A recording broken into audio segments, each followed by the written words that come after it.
Good evening, everybody. This is going to be your kit box for 21 days. It is 100 liters. It'll have your name on it. That's how big it is. Okay, so everything must fit inside the box and the lid must be able to close. Right, so here's your camping mat. Some of you might want to use the blow-up mats. But they do cost about 700-800 rand. These ones are less than 200 rand and are perfectly good. You've got your slops. If you are using hiking boots, and of course you've got your trail running shoes, and then tackies were in there as well. If you're going to be wearing cycling shorts, and I do recommend it, one pair of cycling shorts and a cycling shirt. You've got your 2 bottles. You might have a hydration pack, which is fine. Then you won't need the bottles, although I'd still recommend maybe bringing one of them along. So you've got a fleecy, and then taking up a lot of the space is your sleeping bag. Now what I've done is I've taken a rather large sleeping bag. You do get a lot smaller, and that will give you more space. Then I suggest for a towel, you use one of these quick drying towels, these camping towels, rather than a big bulky one. Then a pillow.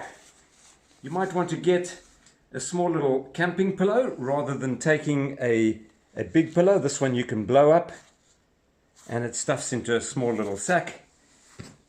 Then you've got all your first aid kit, and your toiletries should come to about that much. That's also toiletries. And then you've got the socks, and I think I said 4 pairs of socks, or 3 or 4 pairs of socks.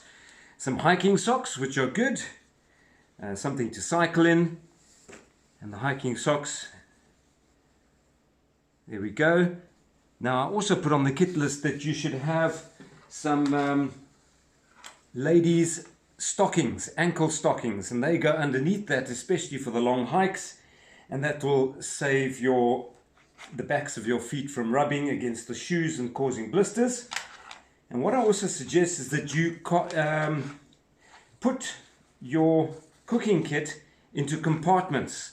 Get a bag, put your plate and your mug and your knife, fork and spoon together, and then they stay in a little bag.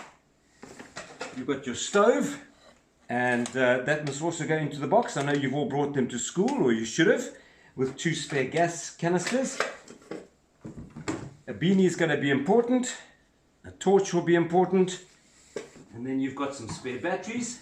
And this is the kit that I had on the kit list. The shorts, the shirts, and then of course the Woodridge anorak, which is really, really good. It's nice and warm, and it is also fairly waterproof. And then right at the very bottom of your bag goes your 55 to 65 litre rucksack. So when you've got a big box like this, it's much easier to put the different things into compartments. So what I've got here is I've got a bag, and this bag is going to be for all my clothes. And you would have a bag for your toiletries. You would have a bag for your food when you are going on expedition. So you would use compartments for the expedition in your rucksack. So I know that the red bag is all my clothing. A different color bag might be for your cooking equipment, and then another color bag might be for all your food. Boots get muddy or very dusty, and you don't want them in your box with everything else, so put that into a compartment as well, a bag, and then yeah, you'll know where to find it, and it'll keep everything clean as well. There we go. So everything should fit into this box. It'll have your name on it, and you'll be able to find it, and every day there will be an inspection to see that that box is nice and tidy.